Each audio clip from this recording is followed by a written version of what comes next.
All right. Look, it was a good week of practice. We're excited about getting out to the Dome and getting a chance to play a regular season game. We got a hell of an opponent coming in here, but we're excited about it, and hopefully our crowd's going to be excited about it too, and it'll be a raucous environment in the Dome on Sunday. Speaking of that, how important is it for you all to get that Dome field advantage? Yeah, look, I think it's important. I think it's really important, and I think, I've been around here a long time and played a lot of big games in the Dome, and I know what it sounds like when we're playing good football, and so I think that's our responsibility to make sure that the Dome's rocking, and it'll be rocking if we play the type of football that we're capable of playing. How big of an advantage can that be? I mean, how does that manifest itself in a game? Well, look, when you're playing a home game, really, it really boils down to primarily, I think, our ability on defense to play really good defense. I think the crowd noise, it can be challenging defensively, but I think it's really a challenge for the offense when it's really loud in the Dome. It makes it much more difficult for those guys to be able to communicate. So it's a big part of what we do, and it's a big help to us when we get the crowd going. Dennis, can you go into the conversation you and Mike Vrabel had about honoring Steve Gleason and Tim Shaw this week? Yeah, look, I think not too long after the schedule came out, Mike reached out to me and kind of proposed the idea to me. Thought it would be a good idea. I was all on board as soon as he said it, and went down and visited with Mickey for a little bit, and he was on board with it, and so we kind of went from there. I think it's a great tribute to two guys that meant a lot to and mean a lot to both programs, and it's just a way for us to try to help with that cause. And obviously it's a terrible disease, and I've known several people that have had it, and I think their courage, both of these guys, and what they've done to support that cause and raise awareness and raise money to try to help in that cause has been awesome. And so I think it's just a small way for us, both teams, to pay tribute to a couple of guys that mean a lot to both programs. Dennis, what do you like about what Jamal Williams brings to the team, and what kind of makes him unique as a runner? Yeah, I think, well, number one, I think what he brings to the team is just a great demeanor and a great attitude about playing the game. He loves being out here and working. He works extremely hard, and he brings a physical demeanor to the run game, and I think that's big for us. Why is he maybe somebody that's hard to bring down? Well, he's got good size, he's got good feet, and he runs with good pad level. And I think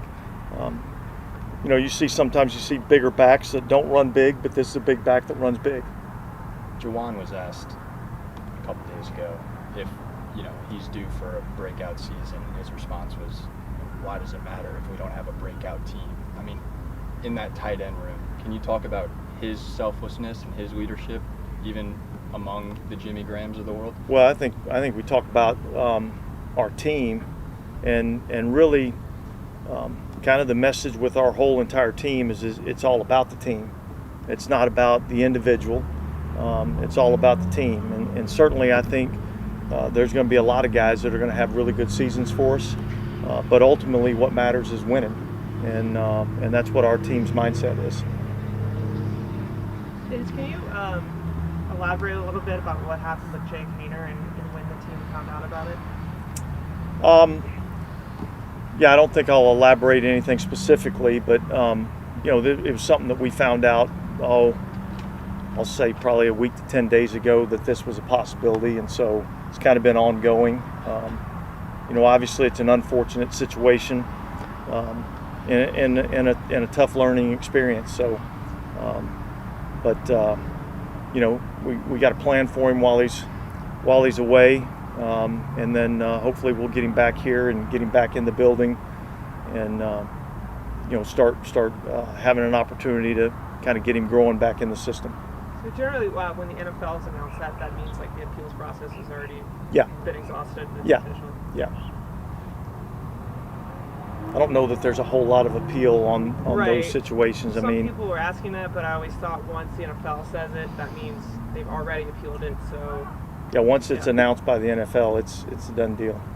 How does that switch up your emergency quarterback situation?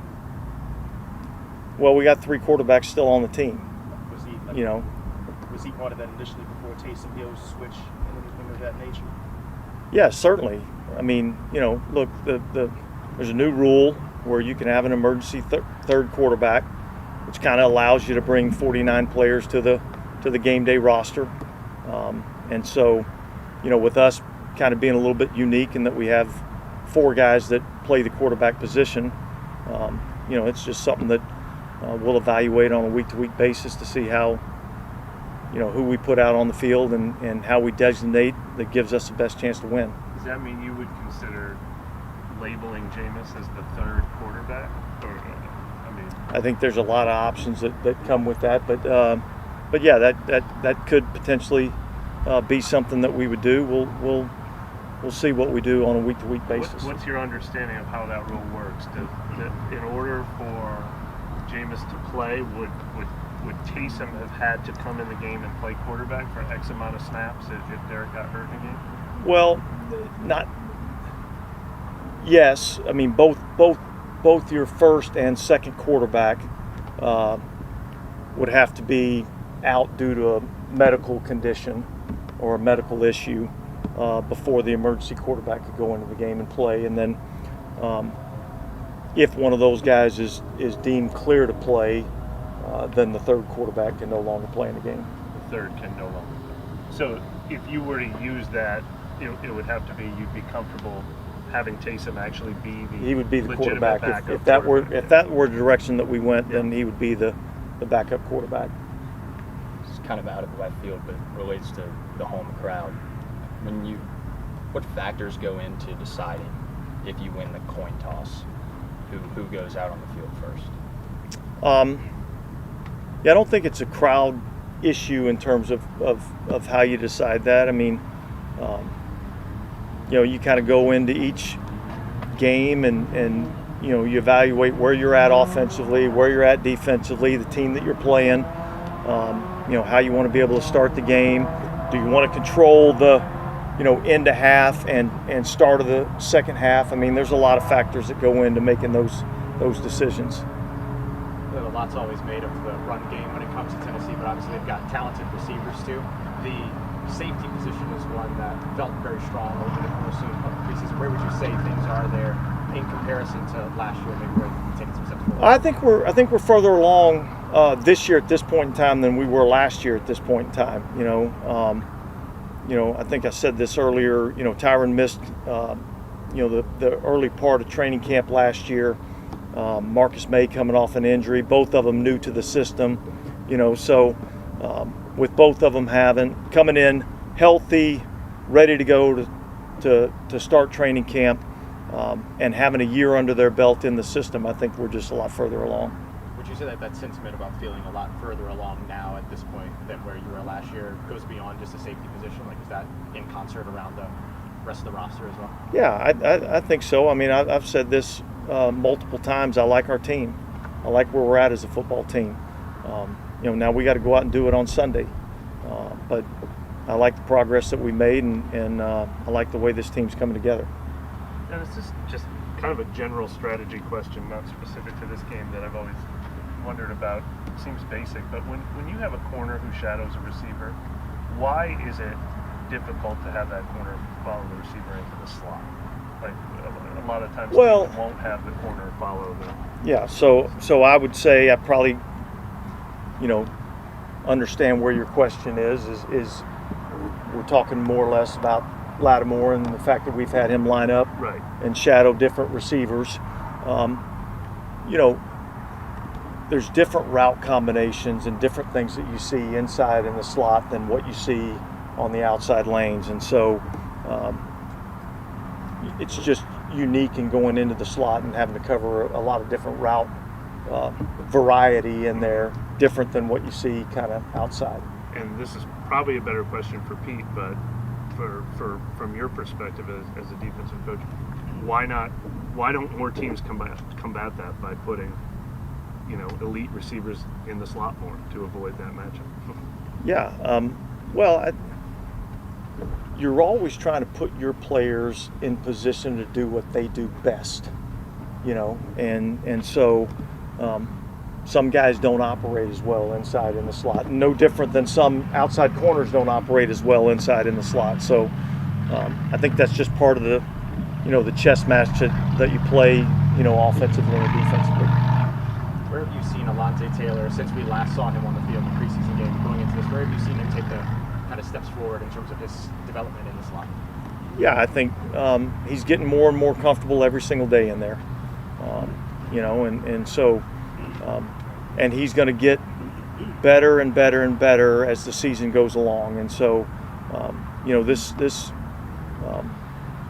this season is not a sprint; it's a marathon. It's a long season, and so, we're just looking for him to continue to develop on a week in and week out basis. And I feel really good about where he's at right now. I love his mindset. He's attacking that challenge, and I'm excited about watching him play.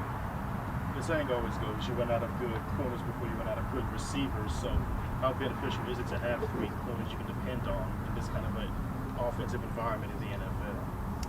Yeah, I don't think you can ever have enough good corners in our league. I think it's probably the toughest physical position to have to play in our league because you're playing against world-class athletes in a lot of space, and particularly the style of defense that we play. We don't like to give up a lot of easy completions, so there's a lot of tight coverage, and it's a good feeling as a play caller to have, knowing that you got guys that you feel like can go out there and execute the defense the way that we want it to be executed. All right, thanks guys. Appreciate it.